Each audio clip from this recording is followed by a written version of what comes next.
Supreme court में नरेंद्र मोदी जी की सरकार के द्वारा ये एफिडेविट दिया गया कि हम ओबीसी की गिनती और जाति आधारित गिनती नहीं कर सकते।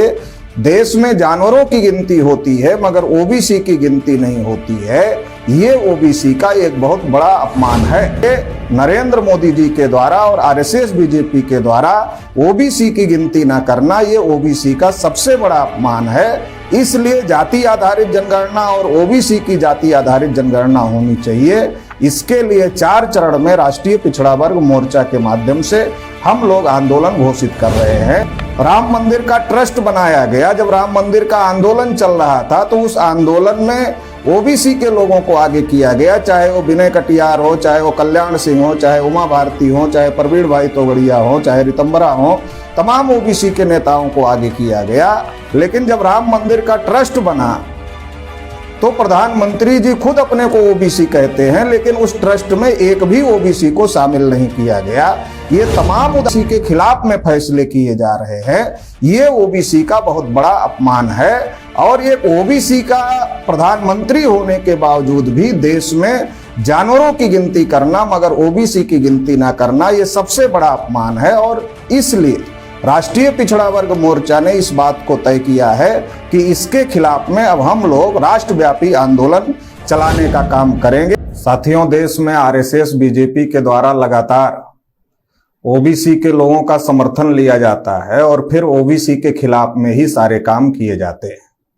2014 इलेक्शन के पहले नरेंद्र मोदी जी के द्वारा भावुक होकर यह बात कही गई कि मैं पिछड़ी जाति का हूं इसलिए मेरा अपमान होता है, और इसके आधार पर ओबीसी का समर्थन, मैं ओबीसी हूं इसके आधार पर नरेंद्र मोदी जी के द्वारा ओबीसी का समर्थन लिया गया। और 2014 के चुनाव में नरेंद्र मोदी जी चुनाव जीतकर देश के प्रधानमंत्री हो गए। प्रधानमंत्री ओबीसी का समर्थन लेकर बनने के बाद ओबीसी के खिलाफ में कई सारे फैसले नरेंद्र मोदी जी के द्वारा किए गए, जिसमें एक बड़ा फैसला 314 ओबीसी के बच्चे जो यूपीएससी की परीक्षा पास किए थे उनकी नियुक्ति को रोकने का काम किया गया। ओबीसी के बच्चों की स्कॉलरशिप बंद करने का काम किया गया। और ओबीसी को बजट में कोई प्राविधान नहीं किया गया। तो लगातार आरएसएस बीजेपी के द्वारा ओबीसी का समर्थन हासिल करना और ओबीसी के विरोध में काम करना ये लगातार जारी है।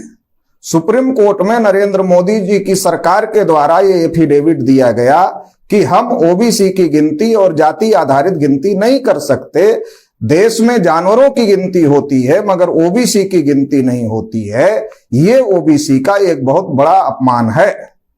लेकिन अभी जब कुछ दिन पहले राहुल गांधी के खिलाफ में सूरत कोर्ट से फैसला आया और राहुल गांधी की संसद की सदस्यता भी उस फैसले के आधार पर समाप्त कर दी गई, क्योंकि राहुल गांधी जी ने नीरव मोदी को लेकर और ललित मोदी को लेकर और नरेंद्र मोदी को लेकर जो बयान दिया था उसके आधार पर यह फैसला आया। तो अभी भाजपा के द्वारा लगातार इस बात का प्रोपेगेंडा किया जा रहा है और ओबीसी के लोगों को गुमराह करने की कोशिश की जा रही है कि राहुल गांधी ने जो नीरव मोदी के खिलाफ बोला, जो ललित मोदी के खिलाफ बोला, वो ओबीसी समाज का अपमान है। लेकिन सवाल ये है कि क्या नीरव मोदी ओबीसी हैं, क्या ललित मोदी ओबीसी है? ना नीरव मोदी ओबीसी है, ना ललित मोदी ओबीसी है। इसके बावजूद भी बीजेपी के द्वारा ये मामला खड़ा किया जा रहा है ताकि 52% ओबीसी का समर्थन बीजेपी के लिए हासिल किया जा सके। लेकिन देश में जानवरों की गिनती करना मगर ओबीसी की गिनती नहीं करना, और ऐसे समय में जब पिछले 8 साल से देश के प्रधानमंत्री खुद अपने को ओबीसी कहते हैं और वो खुद ओबीसी हैं, तो भी ओबीसी की गिनती नहीं करना और जानवरों की गिनती करना ये ओबीसी का सबसे बड़ा अपमान है। इसलिए ओबीसी समाज के लोग अब इस अपमान को बर्दाश्त नहीं कर सकते हैं और इसके खिलाफ में अब हम लोग आवाज उठाने का काम करें। राम मंदिर का ट्रस्ट बनाया गया। जब राम मंदिर का आंदोलन चल रहा था तो उस आंदोलन में ओबीसी के लोगों को आगे किया गया, चाहे वो विनय कटियार हो, चाहे वो कल्याण सिंह हो, चाहे उमा भारती हो, चाहे प्रवीण भाई तोगड़िया हो, चाहे रितंबरा हो, तमाम ओबीसी के नेताओं को आगे किया गया। लेकिन जब राम मंदिर का ट्रस्ट बना तो प्रधानमंत्री जी खुद अपने को ओबीसी कहते हैं, लेकिन उस ट्रस्ट में एक भी ओबीसी को शामिल नहीं किया गया।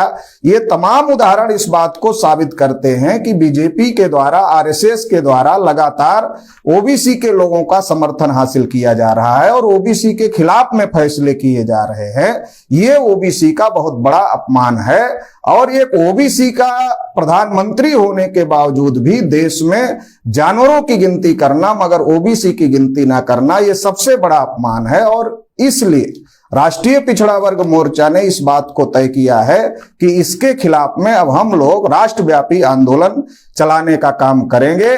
नरेंद्र मोदी जी के द्वारा और आरएसएस बीजेपी के द्वारा ओबीसी की गिनती ना करना, ये ओबीसी का सबसे बड़ा अपमान है। इसलिए जाति आधारित जनगणना और ओबीसी की जाति आधारित जनगणना होनी चाहिए। इसके लिए 4 चरण में राष्ट्रीय पिछड़ा वर्ग मोर्चा के माध्यम से हम लोग आंदोलन घोषित कर रहे हैं, जिसमें पहले चरण का आंदोलन 30 मार्च 2023 को 31 राज्यों के 563 जिलों से महामहिम राष्ट्रपति महोदया को हम लोग ज्ञापन भेजने का काम करेंगे। दूसरे चरण में 5 अप्रैल 2023 को हम लोग 31 राज्यों के 563 जिला मुख्यालयों पर धरना प्रदर्शन करने का काम करेंगे। तीसरे चरण में 17 अप्रैल 2023 को हम लोग 31 राज्यों के 563 जिला मुख्यालयों पर राष्ट्रव्यापी रैली प्रदर्शन करने का काम करेंगे। और आखिरी चरण में 30 अप्रैल को हम लोग भारत बंद का आह्वान कर रहे हैं। इसलिए देश भर में राष्ट्रीय पिछड़ा वर्ग मोर्चा के तमाम कार्यकर्ताओं को, पदाधिकारियों को, शुभचिंतकों को और इसके साथ ही साथ देश में रह रहे समस्त ओबीसी समाज के लोगों को हम ये अपील करना चाहते हैं कि देश में आरएसएस बीजेपी के द्वारा जो ओबीसी का अपमान किया जा रहा है, जानवरों की गिनती की जा रही है मगर ओबीसी की गिनती नहीं की जा रही है, इस अपमान के विरोध में और जाति आधारित जनगणना, ओबीसी की जाति आधारित जनगणना हो, इस मांग को लेकर के इस आंदोलन में पूरी ताकत के साथ में शामिल होकर इस आंदोलन को कामयाब करने का काम करें। इसके साथ ही साथ देश में जो हमारे समवैचारिक संगठन है देश भर में, चाहे वो शेड्यूल कास्ट के संगठन हो, शेड्यूल ट्राइब के संगठन हो, ओबीसी के संगठन हो या अलग अलग प्रकार की माइनॉरिटीज के लोगों के संगठन हो, उन तमाम संगठन चलाने वाले लोगों को, उनके कार्यकर्ताओं को, उनके पदाधिकारियों को, उनके शुभचिंतकों को भी हम ये अपील करना चाहते हैं कि वो इस लड़ाई में शामिल हो जाएं कि जिससे ओबीसी को उनका हक अधिकार मिल सके और ओबीसी के साथ में न्याय हो सके। अगर ओबीसी को हक अधिकार मिलता है, ओबीसी देश की सबसे बड़ी आबादी है, तो देश में एक बहुत बड़ा जो वंचित समूह है उसके साथ न्याय होगा। तो इसलिए तमाम एससी, एसटी, ओबीसी माइनॉरिटी के लोगों को, उनके संगठन चलाने वाले लोगों को, जिनको इस बात में आस्था और विश्वास है कि सबके साथ न्याय होना चाहिए, वो सभी लोग इस आंदोलन में शामिल होकर इस आंदोलन को कामयाब करने का काम करें। बहुत बहुत आभार, धन्यवाद। बहुजन विचारधारा को घर घर तक पहुंचाने के लिए हमारे YouTube चैनल को सब्सक्राइब करें, लाइक करें, कमेंट करें, शेयर करें और बेल आइकन की घंटी दबाना ना भूलें।